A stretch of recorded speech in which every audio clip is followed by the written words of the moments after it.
Welcome to my channel Odia IGNOU classes. आज आम पुरुषोत्तम देव विषय जाना जे कि कपिलेन्द्र देव परवर्ती समय गजपति होते पुत्र मध्य से थिले। वीर प्रताप पुरुषोत्तम देव was the second Gajapati emperor of Odisha who ruled from 1467 to 1497 CE. He was the second ruler from the Suryavansa Gajapati Empire. His father Gajapati Kapilendra Deva Rautrai chose him as his heir to rule Odishan Empire at the banks of river Krishna, where he breathed his last. पूर्वर कही कपिलेन्द्र देव परवर्ती गजपति साम्राज्य होते सम्राट होते पुरुषोत्तम देव। कपिलेन्द्र देव ज्येष्ठ पुत्र हम्बीन बदल मनोनीत करते कृष्णा नदी रिभर बैंक रे नदी कूल जिते से शेष निश्वास त्याग करते से समय से पुरुषोत्तम देव गजपति बोले डिक्लेयर करते। This decision infuriated the elder brother Hambir Deva who was a battle hardened and successful warrior fulfilling the task of conquering the southern territories and expedition against the kingdom of Vijayanagar advised by his father. Hambir Deva थे बड़ पुत्र यहाँ अपमानित है कारण सी साम्राज्यर दक्षिण भाग अधिकांश अंचल को दखल करते आउ दक्षिण भाग में विजयनगर साम्राज्य अगेंस्ट लड़ी तेणुक अपमानित लगी। एवं आम देखा military achievements and territorial expansions. Hambir Dev revolt against Purushottam Dev as he ascended the throne of the empire. Purushottam had a military advantageous fortification of Katak's Baravati fort, which in turn also was protected by a string of the other extensive fortification and camps of Gajapati forces. To make matters worse, Salu Narsingh of Vijayanagar had attacked the seized portion of the Odishan empire like Kondapalli and Rajamahendri amidst this internal conflict of ruling family. तो कपिलेन्द्र बड़ पुत्र जी थे हम्बीर देव सी विद्रोह होते विद्रोह कले कहीं अपमान लगी जेहेतु बापा बदल सान पुओं को गजपति रूपे घोषणा करदे तेणुक से अपमानित भावी से समय भितर युद्ध होता। पुरुषोत्तम देव साइड टे चांस अधिक था कारण से वर्ती जीवार बहुत सैन्य था। कटक बारवाटी दुर्ग था से समय आहरी गोटे घटना घटला जोटा कि साम्राज्य को आहरी दुर्बल करदेवर संभावना था। सालु नरसिंह देव दक्षिण विभिन्न अंचल को जो अंचल राजा महेंद्री कोंडाभिड़ ये सब अंचल को अंतकंदल सुविधा पाई से आक्रमण करते। एवं देखा conflict with Hambir Deva and Bahmani sultanate. Hambir solicited a treaty with Gajapati's enemy Bahmani sultan Muhammad Shah Lashkari or Muhammad Shah Triple willing to capture Raja Mahendra and Kondapalli.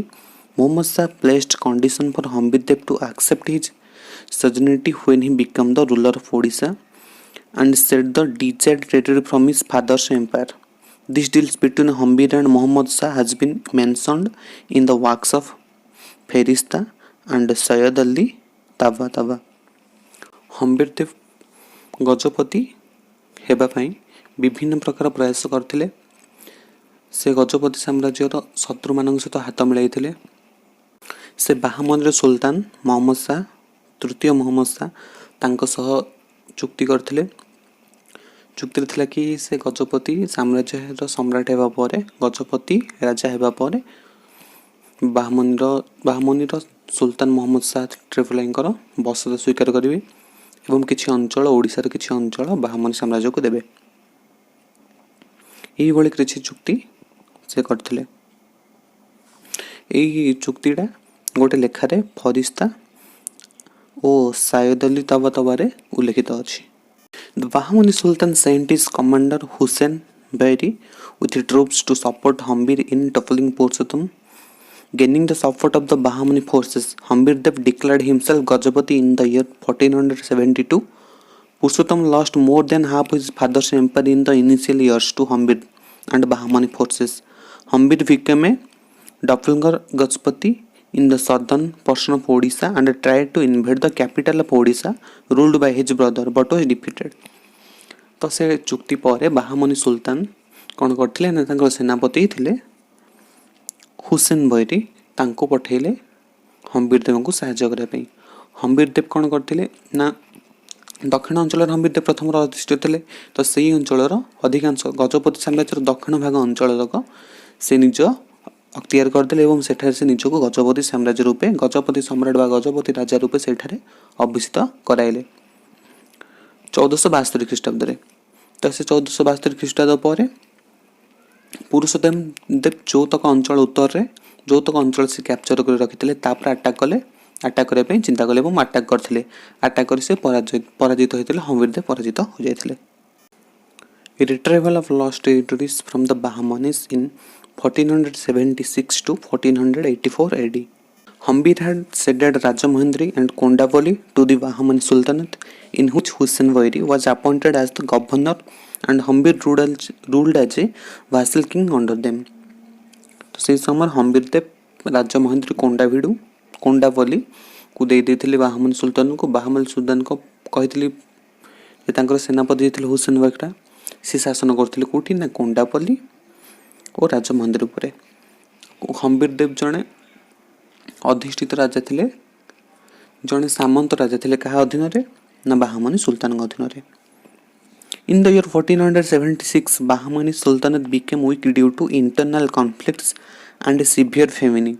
Using this situation as a perfect opportunity, Purushottam Dev launched an offensive from the north and defeated his elder brother Hambir, expelled the Bahmani garrisons and recaptured Rajamahindra and Kondapalli to his empire.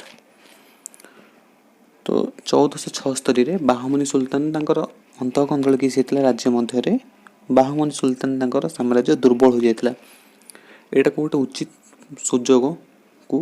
उचित सुजोग भावी पुरुषोत्तम देव अटाक करते भाई एमती समय अटाक कर जेपरी कि हम्बीर देव को साहाय्य करें बाहमनी साम्राज्य अटाक करते एवं कोंडापल्ली राजमहेंद्र अंचल को छड़ाई आनी निज साम्राज्य आनिकी मिसाई देते। Ferista writes that due to the severe mismanagement amidst the famine in the region of Telangana until Rajamahindri by the Bahmani rulers Salwan Narsingh of Vijayanagar had added some internal rebellions. Sadly, Tavatava writes when Purushottam Dev forces arrived in the region, the garrison of Kondavid fort rebelled and killed their general before making Hambir in charge. Hambir not only surrendered to his brother but also resolved to help him in his further expeditions. फरिस्ता लिखिते कि severe mismanagement होता से समय बहुत भाव mismanagement होता बाहमन सुल्तान द्वारा एवं से समय हम्बीर देव परास्त होते सरेंडर करते निज भाई पुरुषोत्तम पाखे एवं पुरुषोत्तम देव पर निजर साम्राज्य वृद्धि करते से वृद्धि कर हम्बीर देव साहाय्य करते। यहाँ गोटे महत्व विशाल हृदयर परिचय दिए कहीं से चाहिए भाई को सेठारे ही मृत्युदंड दे पारि किंतु से मृत्युदंड न दे हेल्प करने से कार्य नियोजित करते द्वारा से बहुत राज्य जीति पारे निज साम्राज्य को वृद्धि कर पारे। An inscription of Purushottam Dev dating 1484 states that Azam Khan gifted the village of Muttukumali located in the Bhinnukonda taluk of Guntur district Purushottam Dev on the occasion of a lunar eclipse. गोटे इनस्क्रिप्शन 1484 शिलालेख से शिलालेख अनुसार आजम खान गोटे गाँ को gift देते पुरुषोत्तम देव को। गाँटा नाम था मुट्टुकुमाली से भिन्नुकोडा तालुक गुंटूरु जिले में अवस्थित। सेटा देते चंद्रग्रहण समय गिफ्ट देते पुरुषोत्तम देव को कि गिफ्ट देते ना आजम खान गिफ्ट देते। After dealing with the Bahmani forces and his rebellious elder brother, Purushottam Dev turned his attention towards southern territory, which Salwan Narsingh Dev of Vijayanagar concluded amidst the internal conflict with his elder brother. तांकर बड़ भाई हम्बीर देव को परास्त कर सारापर बाहमनी शासक को परास्त कर सारापर बर्तमान से दक्षिण को अग्रसर होते जो से विजयनगर सहित कनफ्लिक्ट होता कि समाप्त करने से जाकि से कृष्णा गोदावरी त्रिकोणभूमि अंचल को त्रिकोण अंचल को निज अंडर को आनी हारी आ तेलेंगाना किसी अंचल को आनी हारी आउ निजर साम्राज्य उदयगिरी दुर्ग पर्यंत एक्सटेंड करते आठारे से विजयनगर रूलर को विजयनगर राजा को बंदी करते।